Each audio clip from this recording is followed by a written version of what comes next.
नहीं करेंगे। हम कहेंगे जहाँ भेजना हो प्रकृति भेज दे, जैसा होना है वो तो केवल ज्ञानी ने देखा है, क्योंकि 32वें में मोक्ष होगा। तो ठीक है भाई, अब जहाँ जैसा पहुँचना है पहुँच जाएंगे, जैसा होना है उतना काल निकाल लेंगे, क्योंकि 32वें में तो काम होना नियत हो गया। तो आनंद आएगा कि नहीं आएगा? 32 का आना चाहिए। और जो बेचारा है अज्ञानी, वो चिंता करे, अरे 31 भाव तक क्या करूंगा, अरे अनादिकाल के संसार को तो देखो, तुमसे कह रहे 32वें भाव में पहुंच जाने वाले हो, अब तो खुशियां मनाओ। उल्टी गिनती शुरू हो गई, उल्टी गिनती शुरू हो गई। हाँ, ये संसार है, तुम तो त्याग करके चले जाओगे, लेकिन कहने वाले क्या कहेंगे? कब का रसगुल्ला मांगते मांगते चले गए। आपकी बात नहीं चल रही दादा, तो समाधि बिगड़ गई। देखो नाम भी वही निकला है यहाँ पे। जबकि जीव ने ये कहा था रसगुल्ला खाना है, वो बना भी रही थी, लेकिन तब तक आपने त्याग कर दिया था, इसे किसी ने नहीं जाना। देखो कितनी गहरी बात बताई। जिनके नाम पर पूर्व में किसी जीव ने कहा कल हमारे लिए रसगुल्ला बना देना, अब माना कि कल माँ बनाने भी वाली थी, कल चरिया होने भी वाली थी, और उसके पहले ही जीव ने त्याग कर दिया कि मेरा तो अंतिम समय आ गया। लेकिन कल एक दिन पूर्व मुख से जो बात निकल गई थी, संसार तो उसी बात को जानती है कि कल इनने रसगुल्ला मांगा था। ये बोलने की ताकत किसी में नहीं है कि देखो वो तो मन से सब त्याग कर चुके थे आज। तो संसार क्या है? जैसा बोला, जैसा देखा, जैसा सुना, उसी पे भरोसा करती है। किसी के मन के भावों को ये संसार जानता ही नहीं है। और स्थितिकरण तो करना बहुत दूर की बात, अस्थितिकरण करने का काम करती है। किसका काम करती है? किसी की पल भर की खबर भर मिल जाए, बस एक गलती ऐसी हो गई, तो उस गलती को छुपाने और ढकने की जगह, भुवन अंगे की जगह उसका ऐसा स्थितिकरण करेंगे कि बेचारा सब छोड़ के बैठ जाए, जो कर रहा था वो भी छूट जाए उसको। ऐसी स्थिति में है।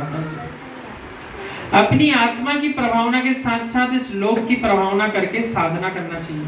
इसलिए क्या कह रहे हैं? अपनी आत्मा की प्रभावना तो करो, लेकिन साथ में इस लोक की प्रभावना भी हो, ऐसा भी विचार करो। क्यों करना है लोक की प्रभावना?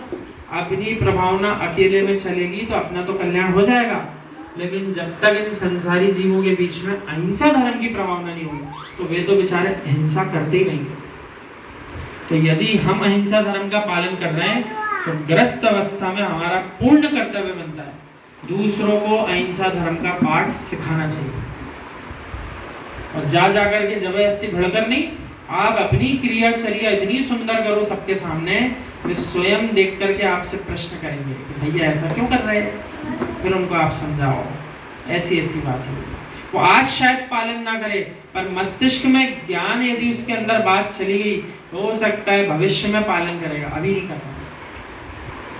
एक जीव हमको मिला, हमारा साथी, सो रोज शाम को हर दिन लगभग मद्यपान करता है। हमसे कहता है देखो अंशुल भाई, करना तो सबको यही है, दूसरे मत का है, लेकिन भावना उसकी बता रहा था।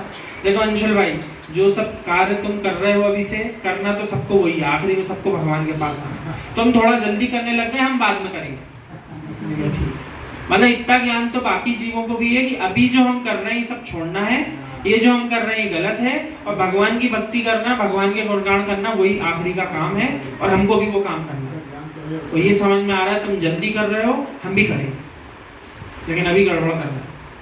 अब वो जो भी बोलो आप, मिथ्यात्व का तीव्र उदय, चारित्र मोहिनी कर्म का उदय, उसके उपादान की अयोग्यता, कुछ भी कह लो, अज्ञानता, लेकिन जीव अभी विपरीतता में जी रहा है। लेकिन सत्य का ज्ञान तो सबको होता है, पालन कर पाए चाहे नहीं कर पाए। और जो जीव सत्य को जान करके पालन कर ले, उससे बड़ा जीव तो कोई है ही नहीं कहती, उससे बड़ा कोई नहीं होता। चारित्र मोहिनी कर्म के, सारे मोहिनी कर्मों के ये जो विभाग हैं, तीव्र कर्म के उदय आते हैं। ऐसा नहीं है, बड़े बड़े ज्ञानी जीवों के साथ भी झरोके आते हैं जीवन में। आपको क्या लग रहा है कोई महान बन गया तो ऐसी महान बन गया? कई झरोके आए, कई उपसर्ग आए, कई विपरीतताएं आई, उनको भी धीरे धीरे धीरे धीरे पार किया, पार करने की क्षमता विकसित की। हो सकता है पहली बार के झरोके में टूटे होंगे, डूबे होंगे, लेकिन धीरे धीरे उन झरोकों को झेलने की क्षमता बना ली, तभी तो इतने महान कहला रहे हैं आज। कहला रहे हैं कि नहीं कहला? ऐसी थोड़ी इन सारे जीवों की गुणगान अपन लोग करते हैं, तो सब आ जाते हैं, वीतरागी श्रमण भी आते हैं। कई जीवों ने गृहस्थियों के अच्छे उदाहरण दिए, उनको भी स्मरण करना चाहिए कि कम से कम अपन गृहस्थी में तो उनके जैसा जी लें, जैसा वे अच्छे अच्छे विद्वान जी करके गए हैं, उतना भी काम कर लेंगे तब भी सम्यक दर्शन होने पर अपना काम संसार छेदन का पूरा हो जाएगा। ऐसा विचार करना चाहिए। यानी हम तो कह रहे हैं जहाँ जिसके माध्यम से तत्व निर्णय होता हो उसके जीवन को निहार के तत्व निर्णय करो। उसकी विपरीतता देखकर आनंदित मत हो, उसकी विपरीतता देख करके और बढ़ाओ मत, विपरीतता घटाने का प्रयास करो और स्वयं के जीवन से उस विपरीतता को समाप्त करने का प्रयास करो, तब भी अपना काम बन जाए।